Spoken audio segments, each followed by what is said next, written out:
जय श्री कृष्ण। अर्जुन श्री कृष्ण से अपनी अलौकिक रूप को प्रकट करने के लिए आग्रह करते हैं।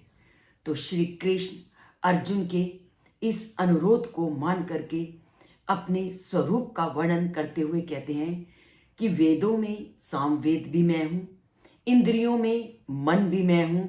और आज वो क्या कहते हैं? वो कहते हैं रुद्राणाम शंकरश्च अस्मि वित्तेषु यक्ष राक्षसाम वसुनाम पावकश्च अस्मि मेरु शिखरीणाम अहम।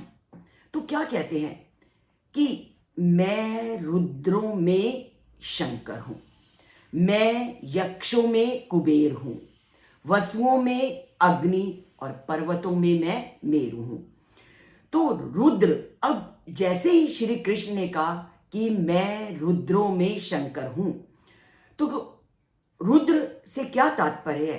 तो हम जानते हैं कि रुद्रों से क्या तात्पर्य है। हमारे शास्त्रों में रुद्रों का वर्णन मिलता है और उनको 11 रूप में वर्णन किया गया है।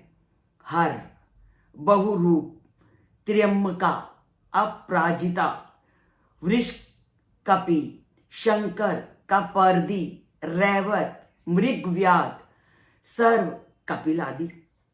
और इनमें से शंकर भगवान शिव का मूल रूप है।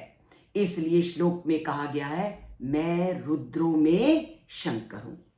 और क्या है कि हमारे जितने भी राक्षस और यक्ष हैं वो हमेशा संपत्ति प्राप्त करने में अपनी रुचि रखते हैं। तो यक्षों के नायक कौन है? कुबेर, जो विपुल धन संपदा से संपन्न है और वही देवताओं के कोषाध्यक्ष हैं। इसलिए वह कहते हैं कि मैं यक्षों में कुबेर हूं। और उसके बाद वो क्या कहते हैं? मैं वसुओं में अग्नि हूं। वसु कहते ही मन में प्रश्न उठना स्वाभाविक है कि वसु से श्री कृष्ण क्या कहना चाहते हैं।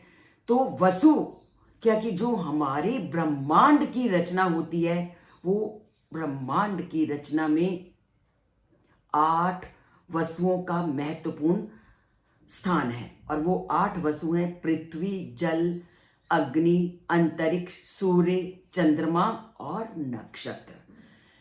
ये 8 तत्व वसु कहलाते हैं। और श्री कृष्ण कहते हैं कि मैं इन 8 तत्वों में सबसे अधिक शक्तिशाली अग्नि हूं। अब जब श्री कृष्ण कहते हैं कि मैं अग्नि हूं, तो उन्होंने अग्नि क्यों कहा? तो चलो जानते हैं कि उन्होंने अग्नि क्यों कहा अपने आप को, और 8 तत्वों में से उन्होंने अपने आप को अग्नि ही क्यों कहा।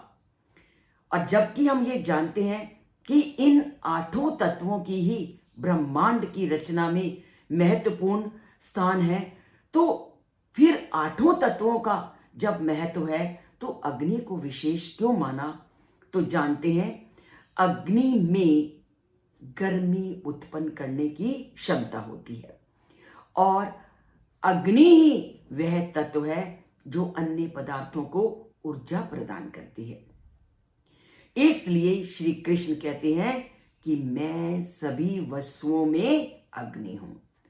फिर पुनः श्री कृष्ण क्या कहते हैं कि मैं पर्वतों में मेरु हूं।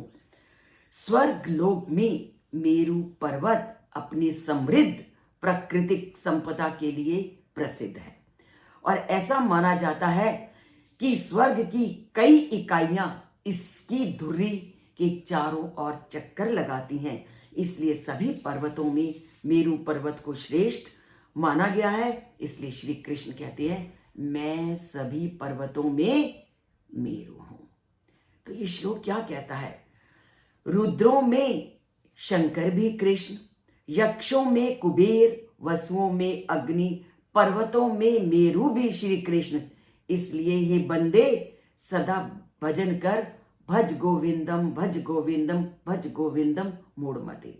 जब हर चीज में उस परमपिता परमात्मा की सत्ता है, हर चीज में उनकी प्रमुखता है, तो हे मूर्खमती उस परमात्मा का भजन कर और उस परमात्मा के भजन के लिए तो गीता के श्लोकों को सुनना और पढ़ना ज़रूरी है, और चैनल में आना भी ज़रूरी है, और अगर अच्छा लगे तो उसको लाइक करना और सब्सक्राइब भी करना आवश्यक है। जय श्री